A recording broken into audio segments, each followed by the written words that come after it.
The illusion of inclusion. Oh my goodness. So I just finished watching probably one of the greatest interviews of this year. And it's an interview between Vivek Ramabui and Coulter. Now let me just say, I'm not a big fan of either one of them. More of a fan of Ann Coulter than Vivek Ramabui, because at least she acknowledges the distinction between Black Americans and immigrants, and how, Civil Rights Act is for Black Americans. So I'll give her props there. A lot of other stuff, not really a big fan of, but Vivek Ramabui, not in God's green earth. But this interview is the manifestation of what everyone has been saying, including myself, the illusion of inclusion. Because when it comes to immigrants in this country, which is something that I despise, not immigrants, but the behavior patterns of many of them who come here, especially when they get into the political arena, is that what they are taught is respectability politics. So they're under the impression that if they just behave and they articulate and they talk well and they do as, the white Republicans do, that they'll be, included, they'll be accepted, okay?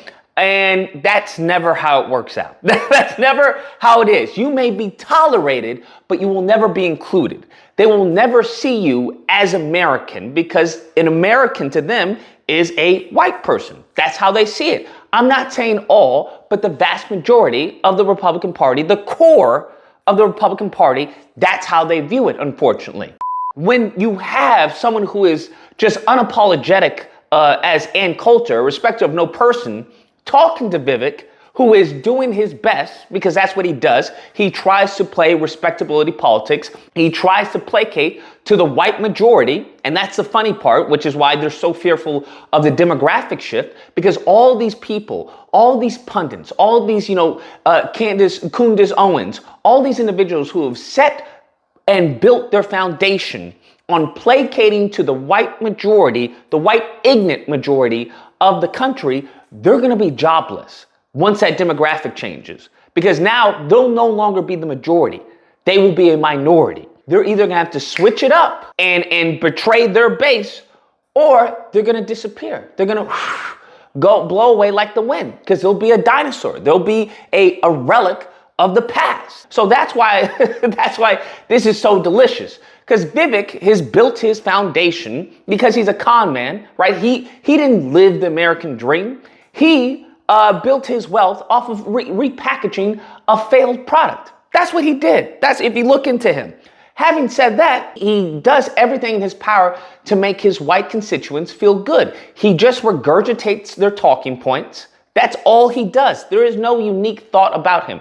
And to prove my point, like he even admits, he hasn't voted, bruh. He's not taking place in the political process and his rights as American citizens. He doesn't care about any of that. He's a conman. He was a conman in business. He's a conman in the political arena. And just a final note for when it comes to Vivek Ramaswamy, because I know there's people out there who really love Vivek. They're like, oh, I really like him. Let me just say this. Vivek will get my vote as president of the United States when he makes India great again.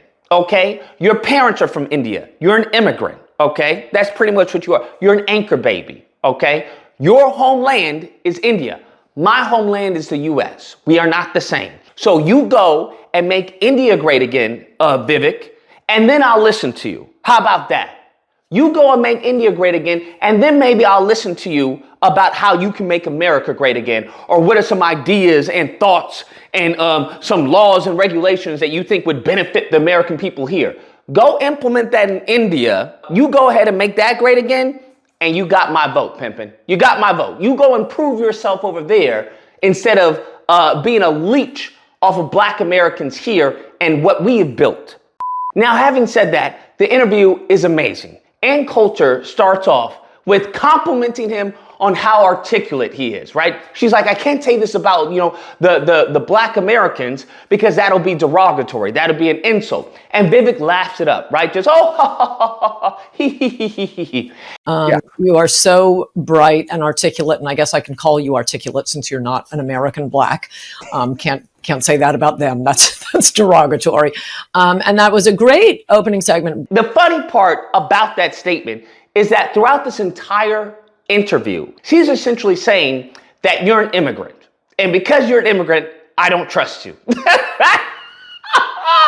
That is the gist of this entire conversation with Ann Coulter. She even wrote a book on it, Adios America. Her whole purpose is like, you're an immigrant. I don't really trust you, Vivek, because you're an immigrant.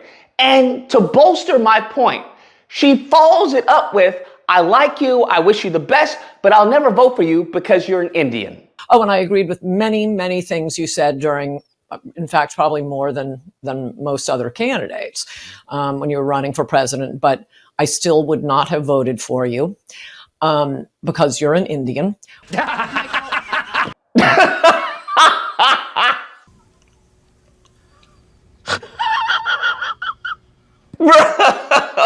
Bruh, the contrast in his face from when she was joking about black people, right? Oh, he, to say, listen, you're an Indian, and I'm not going to vote for you. It is stark, bruh. It is the chef's kiss. He goes from laughing to all, okay. So dumb. That's what all these simpletons are. They're just naive, freaking, just useful idiots. That's what they are for the white constituents that they, love to placate to, that they love to give propaganda to. That's all they are. They don't view you as an American. They don't even view you as, an honorary white person. They see you merely as a tool to achieve whatever goal, whatever grievance that they have. That is all you are, Vivek. That is all you will ever be in this country, okay? Ever be. Because as much as you try to tap dance and say, look, I'm one of the good ones, and that's the funny part, that's essentially what she's saying. She's saying, hey, you're one of the good ones, but despite you being one of the good ones, I still don't trust you because you're an immigrant from India. That is what Ann Coulter is saying. And the funny part is, yes, that's why we don't appreciate when someone says you're so articulate, because we know it's a derogatory, you're trying to be slick with it. We understand that you're trying to be, passive aggressive with it. Oh, you're so articulate. You're trying to be condescending.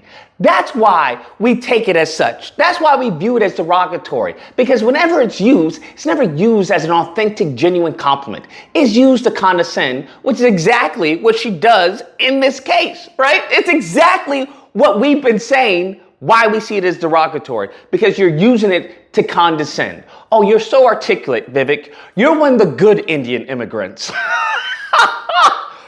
But then, right, Vivek tries to go and say, look at me. I'm going to start tap dancing. Look, Ann Coulter, look. And he goes and tries to bring up BLM. Oh, my God, right? Because he's trying to meet, a meeting of the minds. Well, listen. I know I'm one of the good ones, but what about the blacks? We can both agree on the blacks, right? We don't like them, right? Now, Ann Coulter, she takes the bait. She's like, yeah, when it comes to BLM, it was very problematic. But there were a lot of immigrants there.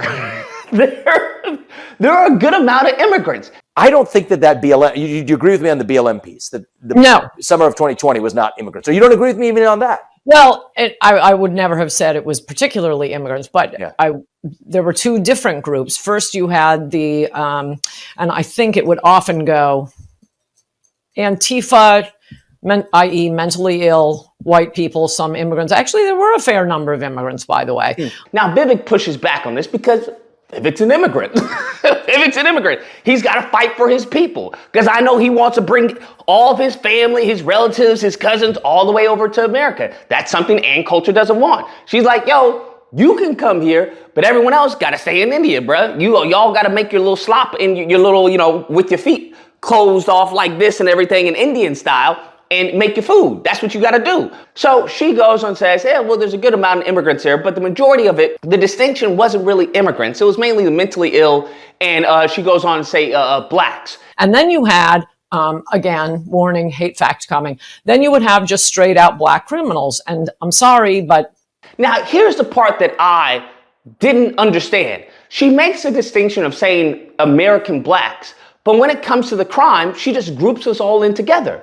I would love to know the data on the criminality, right, per capita, because they love saying that, the per capita people, on the distinction between black Americans and black immigrants and seeing, well, who really is committing the crime? Because that has to do with socioeconomic issues due to, slavery, the rippling effect of slavery and our culture being commercialized. We are a commercialized people, unfortunately. We're the only group that's been commercialized, where they have commercialized our skin, bruh.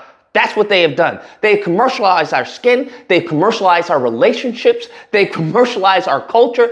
That is what these people have done here in the country. But she goes on and says, well, they make up more crime, per capita.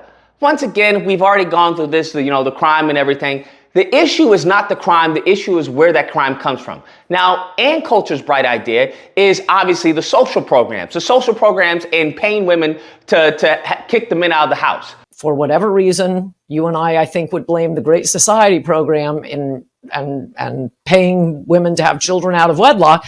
Listen, I'm going to address this because this is a reoccurring theme that I've seen from a lot of conservatives, or a lot of talking points within the women's sphere and the manosphere and stuff like that. Let me just say this. When it comes to single parent household, first off, the 79%, that has nothing to do with single parent households. That has to do with the marriage rate. That means that even though there's a child there, that the woman is not married. That's what constitutes a single parent household, okay?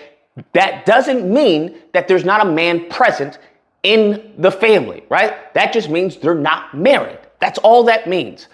Secondly, when it comes to many of these households that there is not a man present, well, 9 out of 10, it's for good reason, okay? It goes under the belief, the assumption that all the men who aren't in the household were good, upstanding men, right? And a woman, think about this, follow with me logically, that a woman is going to get what? A few $100s from the government, as opposed to having a good man who wants to work, provide for the family? In modern time, we're not talking about back then, we're talking about in present, even back then. But that's what you're arguing? No, because even the men there, they wanted to work. They just couldn't find work due to racism. Because they'd done everything that the American dream told them, hey, go to school. They got their degrees, and then once they applied for these jobs, they weren't being hired. Okay? That was the deal there. So you're telling me that there are these black men who want to work, who want to provide for the family, who have the means to do so, but these women are choosing the government over the good black man? Is that what you're telling me? No, that's not happening. That's an outlier, okay? So stop using these fallacious arguments because they make no logical sense. None whatsoever. And if you want to say, well, these women are illogical, Lucas, well, then you should probably stop shooting up the club then, huh? So Ann Coulter continues to go on and takes the bait of, we built this country. Because Vivek talks about how he's had conversations with people and he's anti-reparations. And he's been told that, hey, well, my ancestors built this country. And there seems to be a shred of that in your argument. So can you explain that to me and, elaborate more? Even when I visited the south side of Chicago, and this is where I went to interface with people who don't agree with people like you and I, the kind of comments I got there were interesting, which was, these are people who are pushing me on my policies on racial reparations, which I'm dead set against in this country. Maybe there was a time for racial reparations in 1866 or in 1870, a time of Reconstruction, but not in the year 2024. That has no place in America. I'm dead set against affirmative action of every kind.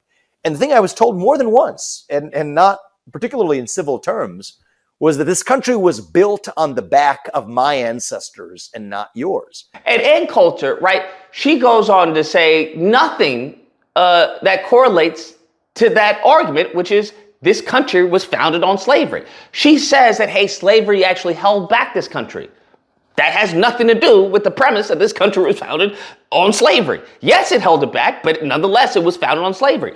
No. The 1619 Projects, slavery was such a drag on this country. Thank God the North won the Civil War, which of course they were going to. I mean, it's like Israel versus Gaza right now. Not that I'm comparing Southerners to. The South was incredibly backwards, and it was backwards because of slavery, much in the same way cheap illegal alien labor or cheap foreign labor is holding America back now. Instead of using more AI, instead of farmers learning to use robotics, no, let's just farm the way we did in, 1880. We have all this cheap labor. So they're bringing it in. They make money short term. But it's a disaster for the country long term. She talks about, hey, we should, to use AI, we should have, employed American people. And that's probably the issue that's going on right now with immigration, is that instead of investing or using AI and, technology, that we're now handicapping ourselves by using cheap labor. And then she correlates that with slavery. Now, hear me out. This is another reoccurring thing within the Republican Party, conservative atmospheres, enclaves in the political arena, is that it wasn't. And because of the cotton gin and all the advancements, listen, the argument is not that slavery held the country back. It very much did. A machine is far superior in manual labor than a human, 100% for the most part. So nobody's making that argument. But to act like, because they want to talk about the North and the South, the North was doing business with the South. Primarily, one of the biggest businesses was textile industries. Where do you think that labor, the product from the South came from? It came from slave labor, okay? When you come to the cotton gin and many of these inventions to substitute for slave labor, where do you think that came from? A lot of these inventions came thanks to the profits that were made from slave labor.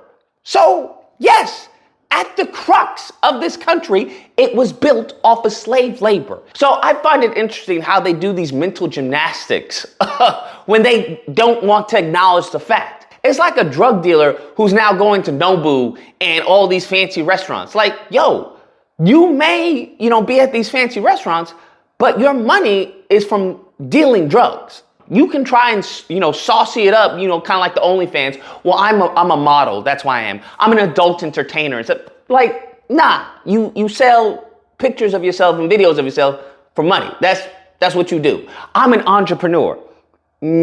Sure. Right? Like, I don't know why they do that. I mean, I have some ideas, but it ends the interview and it's just really sad depiction of Vivek, because you see a man, and it's not even a man, it's a shell of a man who has to kowtow and cower in front of, Ann Coulter and, her demographic, her base, simply because he has no power. He has nothing in this country because he's an immigrant.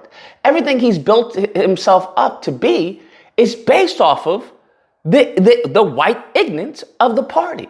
That's who he is. He is nothing more than a proxy for them. He is not his own man. And I think this interview is a testament to that. And it's really sad to see this shell of a man just having to bite his tongue, because he has to smile. At the end of the day, he's like, well, we have differences, and you know what? I find it very interesting. And I'm just like you're cucked.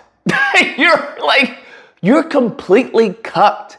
And everyone can see this. It's disgusting. There's something nauseous about seeing a man who's cucked like this. Just like, bro, just say what you feel. You don't have to be so diplomatic with everything and put on a happy face and jazz hands. Be real, right? Be real. If you want to be real ignorant, be that, but at least be real. So this is really the end of the road for a lot of these immigrants, such as Vivek. This is what they live to do. They live to be a footstool for their white constituents, their white audience. And I don't know, it's not really a way to live. Anyways, guys, that's the video. Let me know what you guys think, whether or not you believe, Lucas, Vivek is a great person and I wish one day he'll be president. Or if you believe, I'm with Ann Coulter on this one, nah, you an Indian immigrant, son. So how about you go to India and make India great again? The moment in time you make India great again and you make your parents proud, then come holla at me in the US. Until then, keep reparations out your mouth. If you don't know anything about reparations, don't talk about American politics, given that you haven't even voted. Please just keep quiet and go back to hustling, ignorant white people when it comes to your, repackaged products, okay, that save lives. You're a clown, you're a fraud, you're a scammer. That's what you are. Now, if you happen to disagree, you know where to find me. Friday through Sunday, disagreement day. Call in, hit me up. We'll talk it out. Hope you guys enjoyed the video. If you did, please feel free to like, share, comment. Let me know what you guys have to say about this. Team Vivek, Team Ann, or Team I guess America. Team God. There we go. We'll do Team God. Think I've covered everything. Oh yeah, and subscribe. And all that fun stuff. Till next time, guys, be amazing. Jazz hands.